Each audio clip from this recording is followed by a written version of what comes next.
Okay, we're going live with Spry. It's 109, number 109. You can see Spry behind me, so this has started for her already. Again tonight, I'm gonna start out on the ground.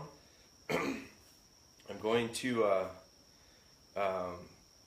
do the bumper or the wooden dowel to start out with, which is that consistency thing. Yesterday was the first time that we were on the ground, so I thought she did really well. We're gonna pick up where we left off on that, and I'm gonna build on it. And then tonight so this isn't gonna be real long. It's gonna be relatively short. Hunter's in, Jerry Sorensen's in, so Jeff Trudell got in. Hey Jeff, so we got some people signing in.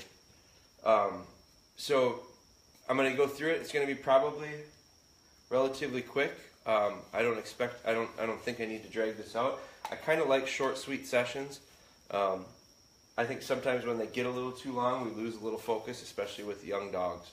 So they usually go longer when we do them live anyway. So a couple people coming on. Jeff Bragg is in, Vicky's in. Been waiting for you, Vicky. I'm doing the goose thing tonight. We talked about that last night. I put it in our little description of tonight. Little trick that I used to do out of necessity to get some of my smaller dogs to picking up bigger objects, Canadian geese in particular. Chase is in, Amanda's in, and she's loving the video, so I appreciate that. Holly is in. Holly might be new. I'm not sure that we've had Holly in before. So that's awesome. If we've got new people on, welcome. You know, we've been doing this, obviously this is like number 109, so we've been doing it for quite a while. Spry is about 9 months old, I think. I'd have to double check. I think she's about 9 months old right now. So we're going through hold conditioning, and we're about 50% maybe through it. So I'm going to start right in with it. But I'm going to get her started, and then what I was going to do is get through this. I probably won't talk to you guys that much and see if I can't get a better session out of it by doing that. When I say better, I mean better focus, more control. I don't think I ever lose a lot of control with her, but just I need to get a good cadence and a rhythm going, and I get a lot more achieved. I get a lot more positive. I always talk about scorecarding it in my head. When I get something that happens well, I kind of think of it as a plus, and when things don't go so well, I think of them as a minus, and then when I'm done, I look at it, and in my head I've been keeping kind of tabs. At the end of the session, I always hope I'm on the positive end, positive number. So when I get a nice, quick rhythm and cadence with the dog, we always get more pluses than minuses, it seems. So I'm going to get through that, and then we're going to talk about what we talked about last night was this little trick. So Vicky and David Snipes had asked questions. Timing was perfect. They were both within 24 hours, and it was questioning about the idea of how I'm getting some of these little dogs, relatively little dogs, picking up bigger geese. So it's not really live with Spry related necessarily, but we're going to combo it. So I'm going to start out with her, and she's got nice focus. And Steph made a comment last night about, man, I really like how she's watching you. Now, Steph was commenting as Dogbone. She was on the road. Come here. Sit. So I repositioned her because I didn't like her where she was there. She's a little distracted. But I watched the video a little bit of it last night, and I saw when she said that, and man, I noticed it myself. She really does have nice eyes. Sometimes I don't pay attention to it because I'm busy doing other, talking to you guys and doing other things. So if you are new to this, welcome. Fire away with questions because I'll get to them after. It's real hard for me to answer them as they go. I know live is built for that interaction, but the way we do it is fire away with questions and I'll come back and answer them, and then we can get some volleying back and forth, but hard for me to do it right now. So I'm going to get going.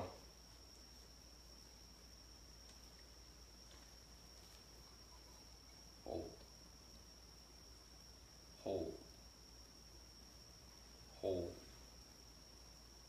I start out right where we left off. Hold.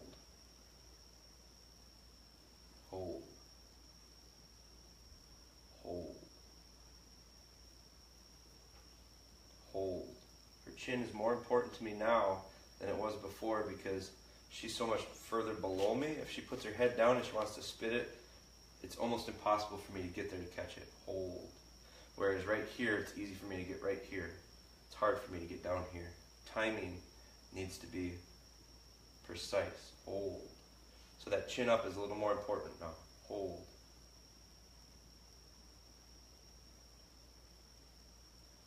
Good. Hold. Hold. Not a lot of touching, but when I do touch her, I'm going to remind her of getting into the right position. Good. Really nice focus tonight, nice eyes. Hold. Hold. Hold. There's a nice test. Dead. Very good. Come on. Come on. Don't get antsy. Come on. Sit.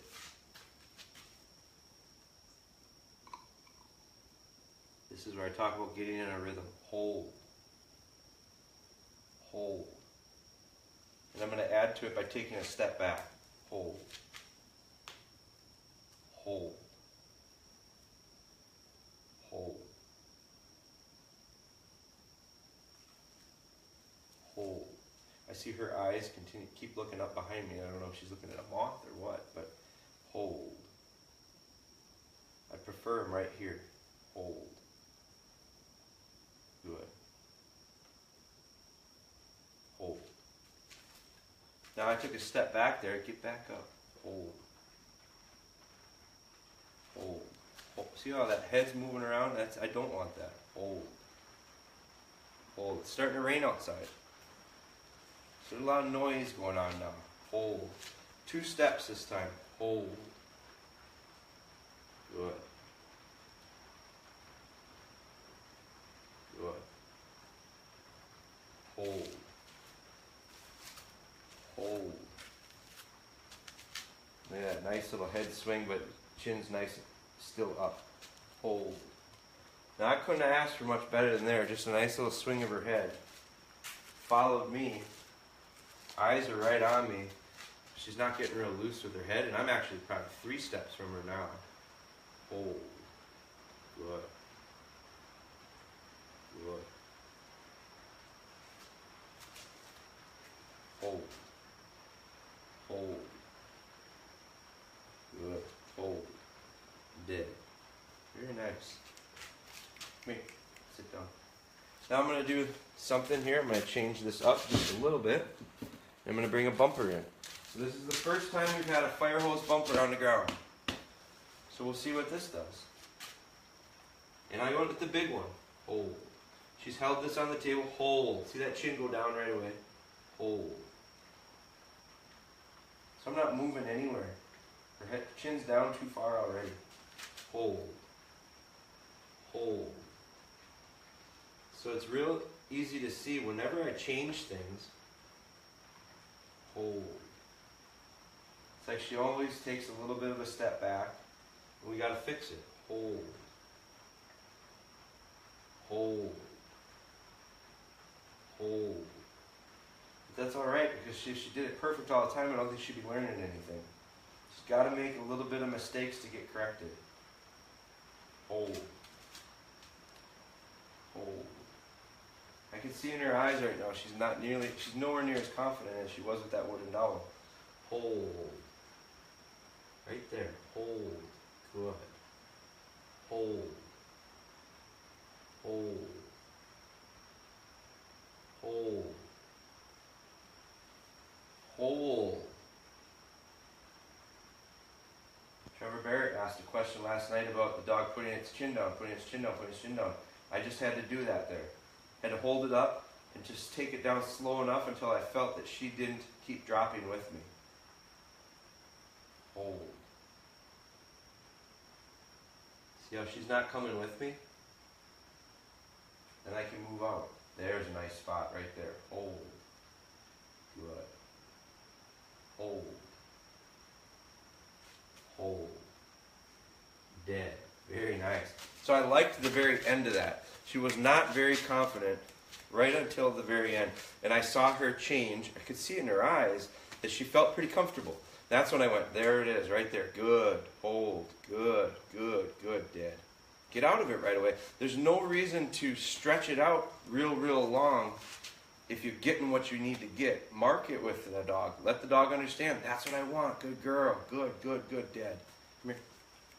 I think I see too many times where folks are doing this and sending some videos, which is awesome. I love it when you guys do that. It helps me. I've got a couple that I need to review and make some comments back to people on. I prefer it if you share it to the page.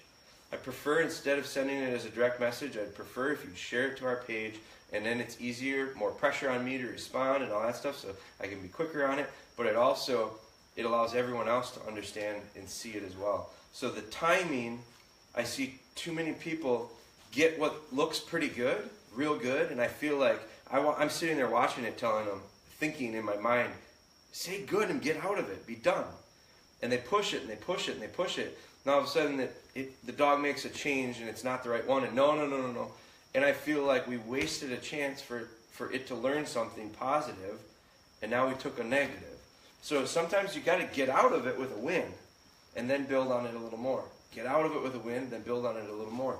So that one, I got out of it. The reason I got out of it was because it wasn't that good, it wasn't that good, it wasn't that good. Then it got good, and I marked that and went, let's get the hell out of here. Hold.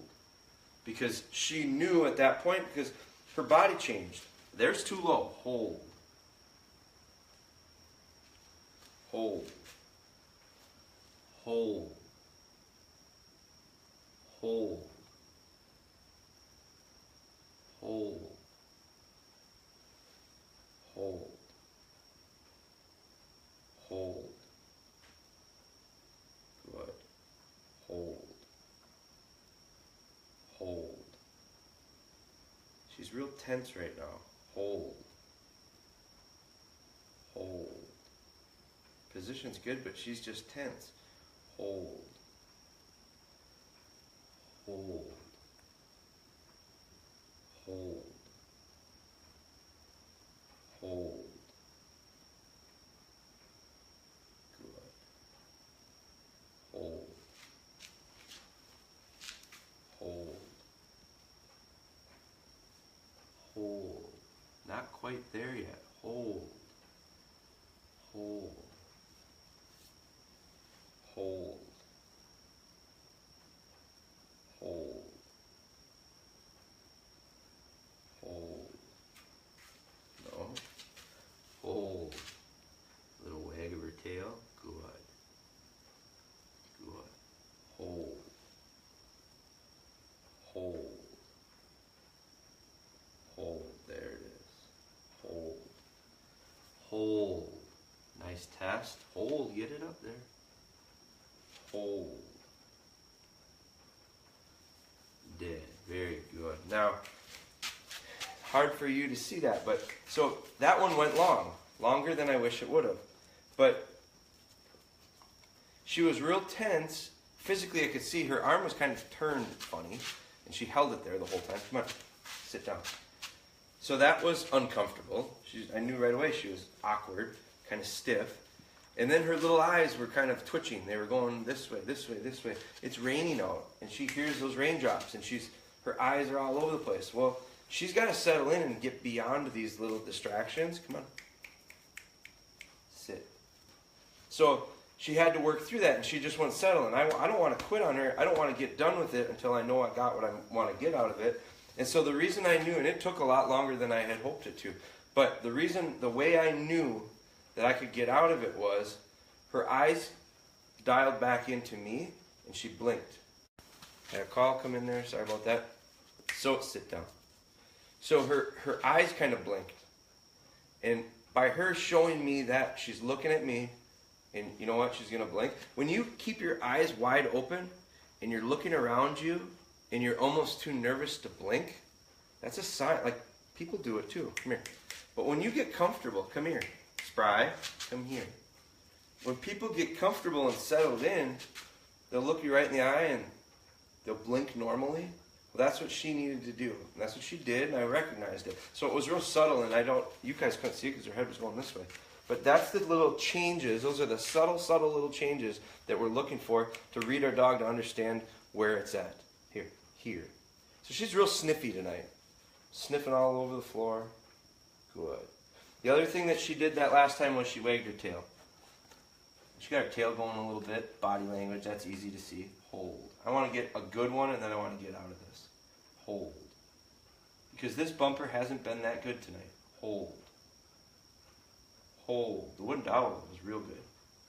Hold. Down. Too much. Hold. Her tail's wagging right now. Hold. Hold. Hold. Hold. Good. Hold. Good. Hold. See that head go down? No, no, no, no, no, no, no. Hold. Hold. Good. Hold. Hold. That's perfect. Hold. Hold. And I moved and she didn't put it down. Hold. Good. Hold. Dead. Now I end it. That's a good one. So I'm going to bring her over here. Now I'm going to get right into this. Let me check this quick. Oh, I bumped it and I thought I shut it down here. Okay, let me read through these quick. I'm going to spin this around so you can see her while I do it. And this is what we do. We just have them sit. So Hunter got in. He's got 2 in a row. Hey, he got 2 in a row. Brooke got in. Jeff got in. Brooke, Christine, hey to you. Jeff Bragg. Vicky says she's been waiting. Sugar and I are in. That's David Snipes. David, we're going to talk about the goose thing here in 2 seconds. Good evening. Amanda's in. Holly's in. Sugar needs help with geese. We're going to be talking that. April Marie got in. Mike Schulte's in. Brad Kramer joined in. Good to see you sporting the Crocs, Jeff Trudell said. Well, could you guys see them tonight? Man, the trainers team gifted me with Crocs, and I'm telling you, my life is different now. For the better. Trevor Olson joined in. Irv got in. Boone is starting to struggle with recall when we go outside. I worked him off a treat and went to just praise. Should I go back to treats every now and then? Jeff, remind me, how old are we talking? I'm not big on treats. You guys know that. Treats, I think, are bribery, and I'm not big on bribery. So habit forming, I'm big on. So what I would say is, instead of, if struggling with recall when we go outside, work on recall when you're inside. Work on recall in a little bit more controlled area. So maybe it's inside, you're really good, so move to somewhere else inside. Basement, garage.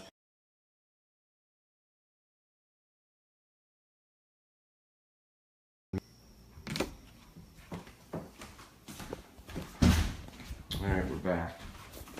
My Wi-Fi went out there, so I was going to go see if I could turn my Wi-Fi off.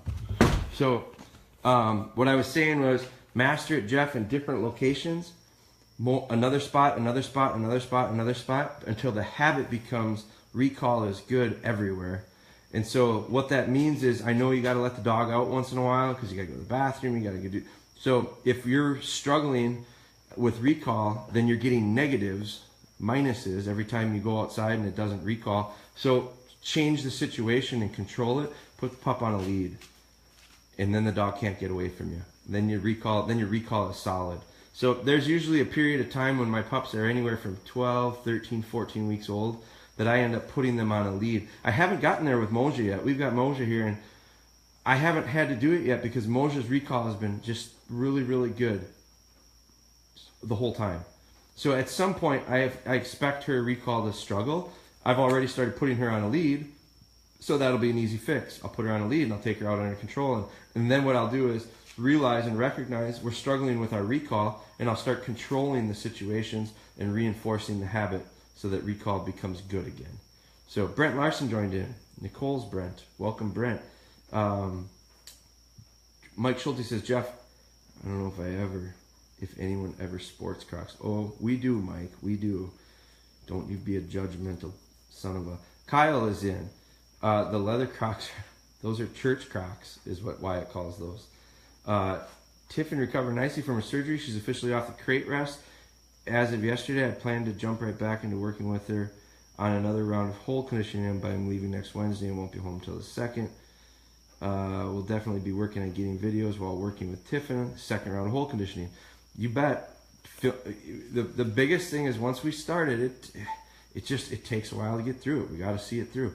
Had another pretty good retrieving session with Thor, although he seemed a little lethargic. It was hot out today. I think that affected all my dogs in that way. Do you see this when it's hot and humid? Oh, there, next line. It was pretty warm here, so I didn't push it. Yes, and I saw it tonight with all my dogs. Angie joined in. Abby Nicole joined in. I think Abby might be new. Welcome, Abby. Carol got in. Carol, there's some bowling shirts headed your way. Been working hard with Val's steadiness. She did great today. I finally seen a huge improvement on distractions while on remote sit. Took a step back, but stepped forward finally. And that's what usually happens. When we run into issues, take some steps backwards, fill in the holes, and all of a sudden the road gets a lot smoother. It's almost always what happens, guys. That's how Drifter always got at the end, so tense. We went in hot and all excited and wagging tail, and he would just tense right up on me.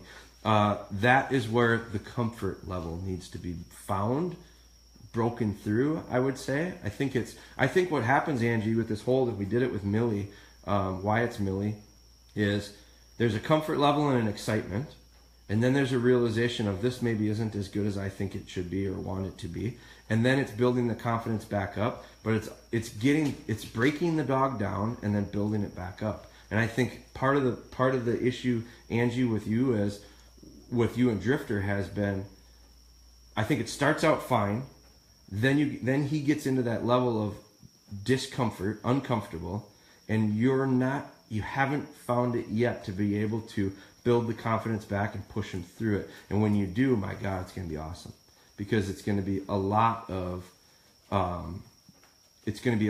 success, and it's going to be just a huge feeling for both of you guys. And it's a ton. Going through hold conditioning does a lot of stuff for you with connection with your dog. I will be more connected with this dog after getting through hold. Now, I'm going to put a stop to that. It's enough. I don't mind her moving around a little bit. That was too much. Rochelle joined in. Nicole joined in. Nicole and Brent, I hope you two are sitting on the couch together with your phones. That's what Nicole and Mike Schulte do every night. Rachel got in. Andrew got in. Angie, Drifter, and I had to track a goose that went down in the tall hay this week. We had a mark on it, but literally it was across an 8-acre field. We worked the wind, and soon he got downwind of him. It was like someone had a rope around his neck and yanked him up. Wind, it was only 20 feet into the wind, but I believe all this training we have done for shed antlers totally, I guarantee you that's helping, has really upped his game. Nose work is nose work, guys. Whether you're bird hunting, whether you're shed hunting, whether you're tracking wounded deer, nose work is nose work. And the reality is all the tracking is nothing more than a long distance game and retrieve that's driven by the nose. I mean, we don't have to complicate the process. Our dogs track. I don't train them to track. I just bring it out, and it's easy. And you see by the nose work that you've done, Angie, with shed drills and all that stuff, guarantee you it has not hurt and likely helped bring out some of that natural track with Drifter. But I'll be honest with you, he's born to do that stuff. I mean, you've got a real nice dog there. Had a good hold training tonight. Just before you started, finally starting to feel she's getting it. Good for you guys. Nina the Farm McKittrick. It feels good, guys, when things start to click. It really does. And I always talk about remembering how that feels, because pretty soon it's not going to feel that good anymore. And sometimes the good stuff is what gets us through those rough times. So remember how it feels when it clicks. Then when you struggle, you go, I'm looking for that. And all of a sudden it clicks. And you go, oh, there it is. Feels good again. Cole Brewer joined in. Charlie's in. He's 12 weeks old. Oh, boy. Young. So Jeff doesn't surprise me at all. You're right on pace. Watch live with Spry. Spry did it. I think around 13 or 14 weeks we got a little loose with our recall with her. Nate joined in. Nate, my setter man from Minnesota. Amanda God is in. Can you explain more about using a lead for reinforcing recall? When I'm talking about it here, I mean going outside on lead so the dog can't run away from you. That's all. 12 weeks old. I don't know if Jeff has started with some heel work. I probably would if it were me. I probably would have been, because I probably would have been tying the pup out around that 10-week mark. So, and it's not set on numbers. It's just set on the dog and a lot of different circumstances. The weather dictates a lot of when I start tying dogs out. But so when I'm talking about using the lead to reinforce recall, I'm just meaning to avoid the bad habit of the pup running away. I'll work recall. Watch live with Spry, Amanda, when we did recall in the house.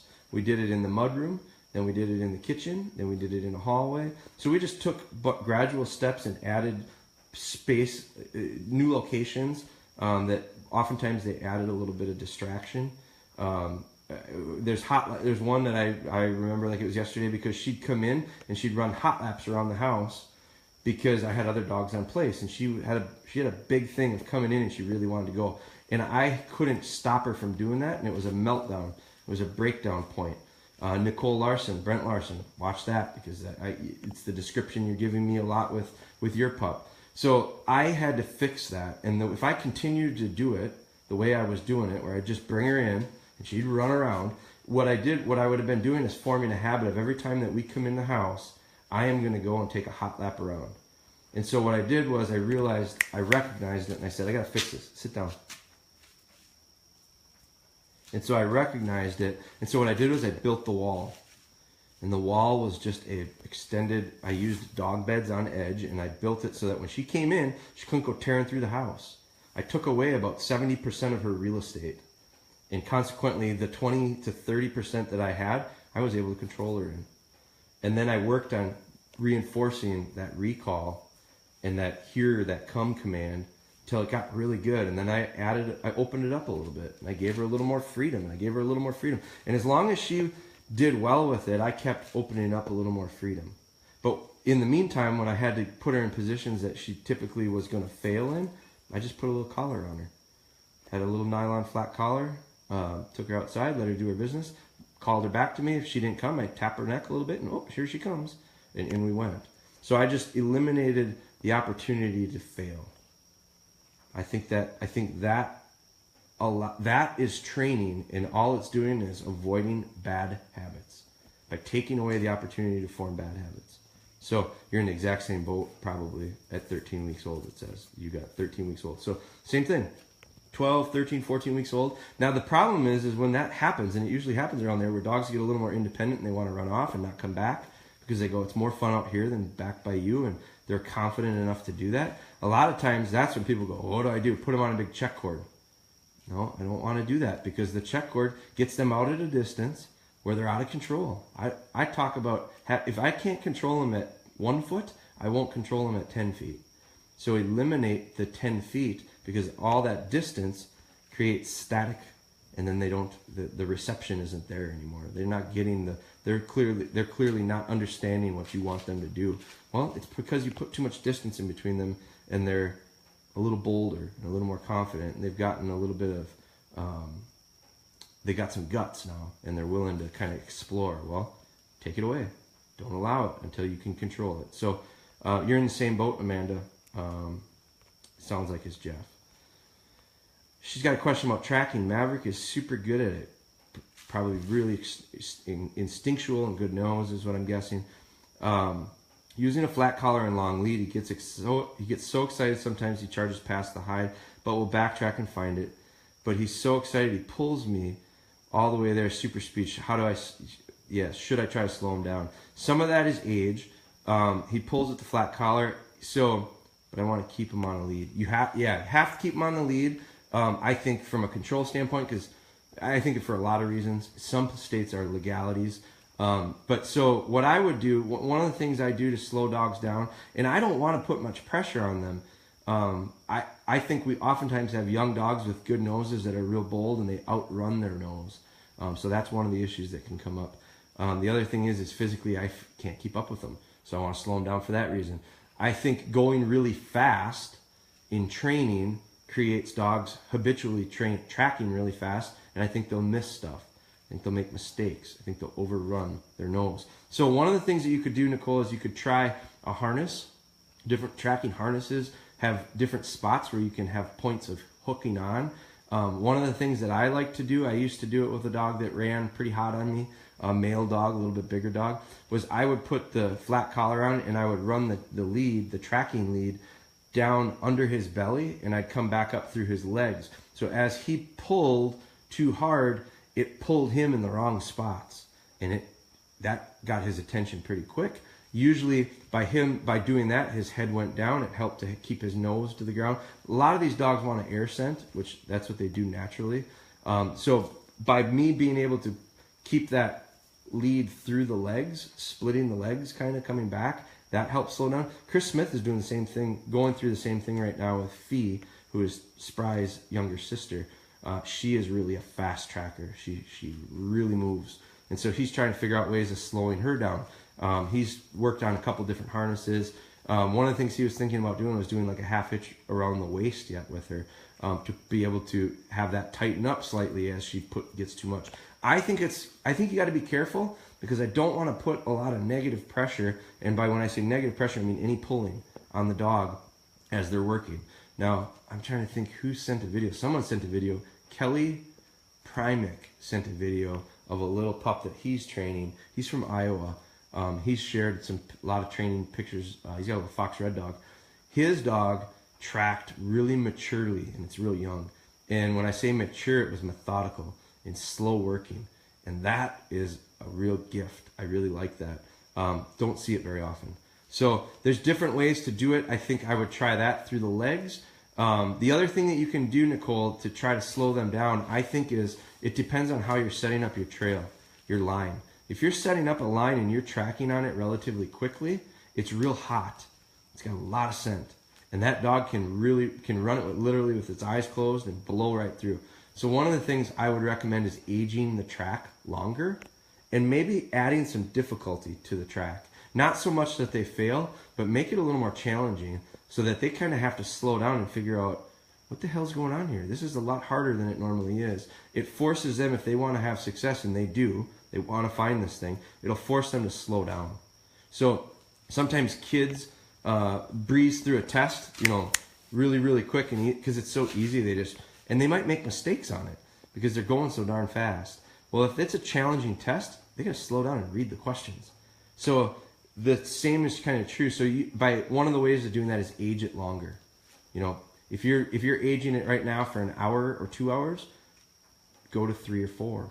Go to, make it a little bit longer. If you're putting the line down and tracking it 15 minutes later, Stevie Wonder will find it.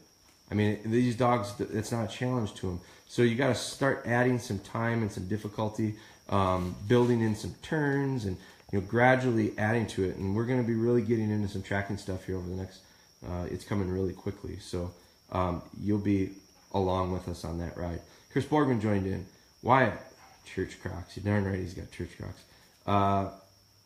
Cam Cutters got in. Kelly Zink got in. I got to speed it up so I can get this goose thing in. You're welcome, Angie. You guys have earned the confidence. She's up. She is up. Not sure on that one. Oh boy, Spry's pushing it. Oh yeah, this is a while ago. Do you have a preference between a house hunting / game dog or a kennel raised dog? Do you see a difference in the bond attitude to work for you in calmness? Difference. 100% Vicky, my preference in all of my dogs will always be, all my clients' dogs, always will be house dog first and foremost. Because I can't hunt that often. I only get to hunt a few months out of the year, and of those that the seasons are, and those months I don't get to do it nearly as often as I want to. So 12 months out of the year I have a family dog. So first and foremost, it's a family dog. I think that makes my dog a better hunting dog. I really do. I think I think part of it, when you start talking about training, I think to get good you got to practice, and practice is training. In order to get good at training, I think 50% is mechanical and 50% is connection, feel, and trust. And maybe even, it might be even skewed one way or the other. But I think feel, trust, and connection is, you can be a really bad dog trainer, but if you've got good feel, trust, and connection, you can turn out pretty nice dogs. You can be a really cold connection, feel, trust person and have good mechanics, and you can get an okay dog. But when you combine the two, that's when you get really, really good ones. That's when you get great ones. And so I think you have a real hard time. It's a very challenging thing to be able to develop that feel, trust, connection when you interact with a dog on a really limited basis. And it's I think their pack is not your pack, and so they're part-time pack members, and I need full-time pack members. He gets tied out, but not for the week or so because of the rain. Yeah, so Jeff, because he's been tied out, now I'd start working in on a little bit of that lead work, and that we covered a lot of that stuff. Heel work with Spry. So go back to the early ones. Started back tie out today. Did go nuts for about a solid. Yeah, they're going to go nuts to start out with, and if we let them off the hook, it'll just continue to get worse and worse and worse. Like, I think sometimes people think I do things to the extreme all the time. I don't. I do it in the beginning until I get the behavior that I'm looking for, and then I don't have to do it anymore. So I've had people say, "Oh, my dog barks and whines and cries forever on the tie out," but if you never let him cry it out and stop, he'll never get shorter. And it might be an hour, it might be 3 hours, and then the next time it might be 2 hours, and then the next hour. Eventually, it's going to go away if you're patient enough and willing to put the time into it, but that takes a lot. I remember the wall. April remembers the wall. I built that wall several times. Used my bull rope when I got a pup, and that would give him about 20 yards to mess around. He's now a year and 8 months. It will not leave that 20-yard range between him and I off the rope. So you built that in. It very similar to what a check cord would do. We've been going back and watching the early ones of Spry. I'm so thankful they're available to go back to. We always take her out on a leash. Should we not be doing that? No, I don't have a problem with it. I test it once in a while. I wouldn't mind if she's not going to run off, Amanda. Reinforce it. I'd like her to not run off, and you can get practice with recall as long as it's good. But if it gets to be where it's not good, then we got to fix. Then we got to take away the opportunity for the negative, the minuses. Steve got in. Don't worry about being late. I'm running late anyway myself. Tried the harnesses on Val when we tracked, and it helped a lot. I was wondering if that was a good idea, but you answered it. I do like. I've got a harness. I've got one. Taylor tracks with a harness. My other dogs don't yet because they haven't shown me that they needed to. But I might switch to it. But the one thing is, I do think you need a separate get up, a separate outfit, a separate collar, a separate lead. We're experimenting. We're going to have some new tracking leads. I just put an order in. We are custom making some leashes, some collars for training purposes, and we're custom making some tracking leashes out of what I think is a better material than what I was able to source prior. So that's coming. I put an order in for it. Going to have it in the next week or so. So keep an eye out for that. But when I track, I use a separate leash, a 30-foot check cord. It's not a check cord though. It's a tracking leash. It's made out of a material that's going to help us with our tracking and all this stuff. So you'll see more of that soon. But I only use it for tracking because I'm so big on heel work, and I want my dogs on heel, and I want them so good at heel. As soon as I start putting them on a lead, they automatically go to heel. They have to understand that when they're on that lead, they can get out. I expect them to get out. I want them to get out. So same with the collar. I put a separate collar that I don't let them wear for anything else but for tracking. And that is a physical thing that allows for them to understand I can get out a little bit. I don't have to be on heel right now. So I switch it. It's no different than someone who is, Angie. Angie's a big waterfowler. Someone who's a big waterfowler puts a neoprene vest on their dog when they go duck hunting, when it's cold out and it's wet and whatever. So when you put that neoprene vest on, don't think for a second the dog doesn't know what's going on. It's conditional. You've conditioned him to understand that response is we're going to do something I really love. You can pump a shotgun, and a dog hears it and they, oh my God, this is the best thing in the world. Well, it's because they've been conditioned to respond to that sound, that feel, that vest, all those things. So I want the same thing when it comes to my tracking dogs. So keep an eye out for that. The more time they are with, the more opportunity to train, I think. Absolutely, Vicky. I think you build training into life all the time, which is why I'm going to push the idea of we're not going to train dogs anymore, we're raising them. Just like when we raise kids, it's ongoing at all times. Always looking for opportunities to get pluses. Always looking for opportunities to have positives. Always looking for opportunities to learn. And they're there all the time. always looking for opportunities to avoid bad habits, avoid negatives. So, but you're right. By them living with us, man, I can train all day long without even having to train. So this is training. I'm setting aside time and doing this. I'm all day long. We're raising. Okay, so I'm gonna switch this around, and I'm gonna show you. This is a simple trick, and you go, God, that's pretty simple. Yeah, it is, but it works pretty good. So, how do we get our dog picking up a goose? So my story is when I was in college. Look at her. Oh, we're gonna do something here. Sit down. When I was in college, I had a dog that we were doing a lot of waterfowl stuff with, and she wasn't picking up geese. And I think it wasn't so much physically. I knew she could do it. She wasn't a real big dog. She was 53, 54 pounds.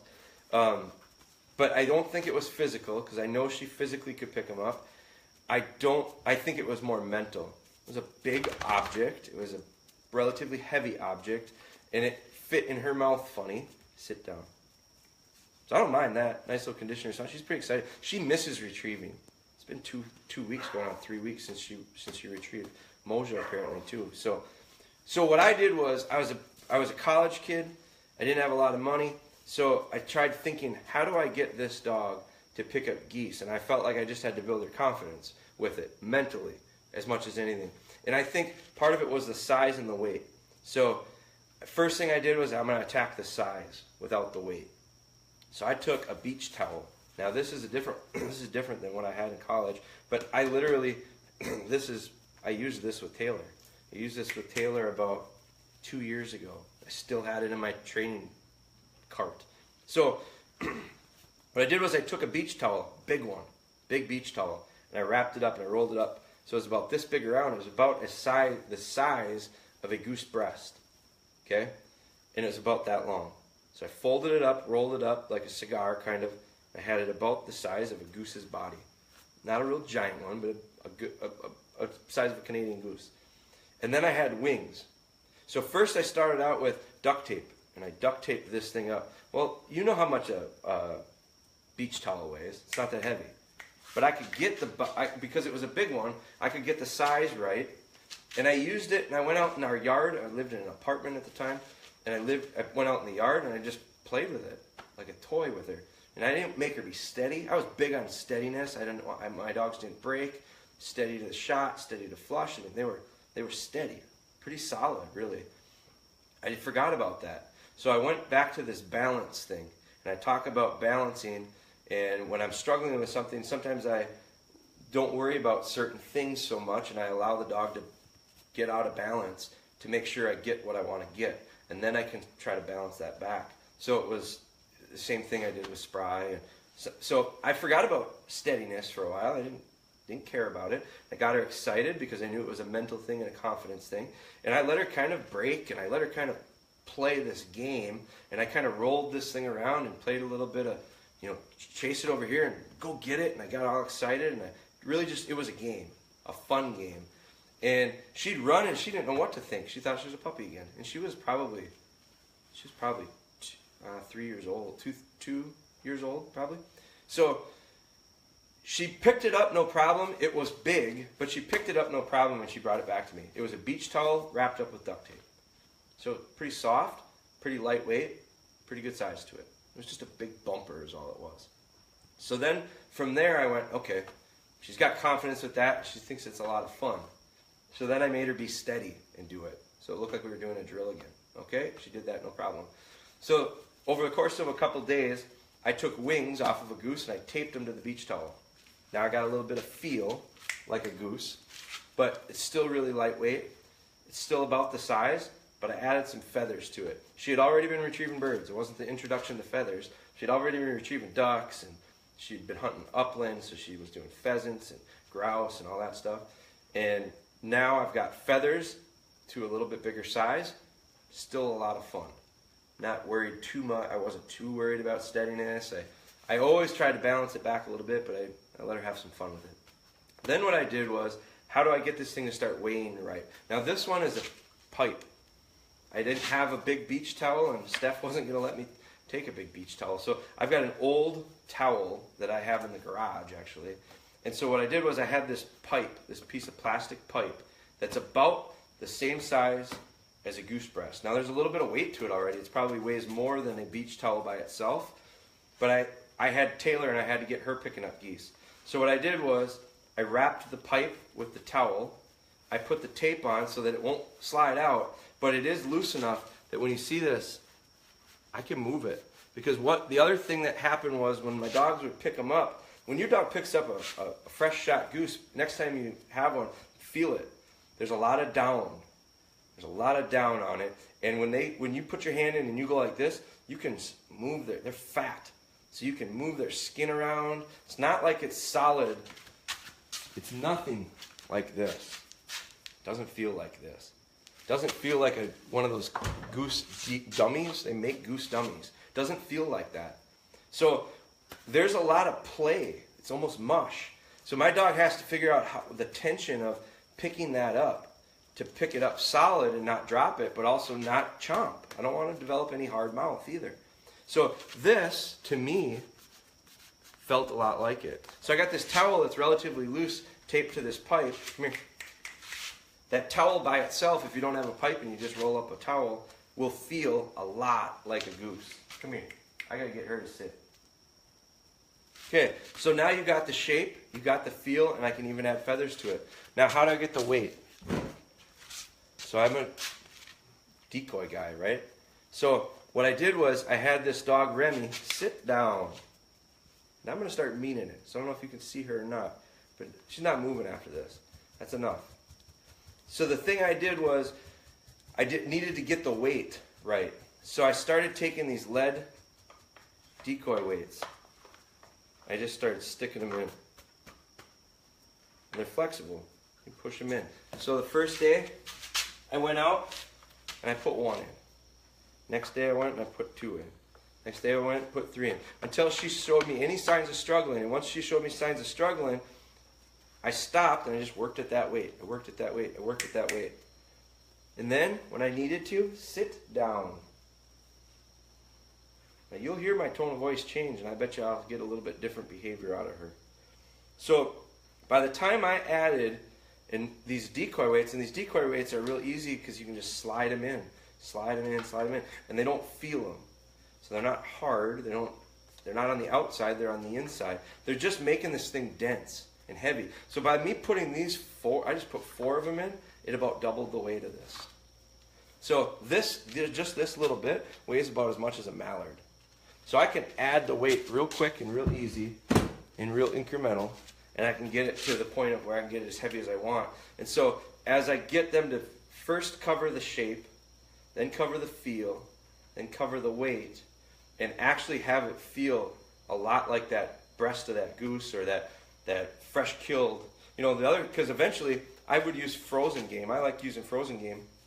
And I've got some of those big frozen ducks that I had earlier for training, but they're frozen. It takes a while for them to thaw out.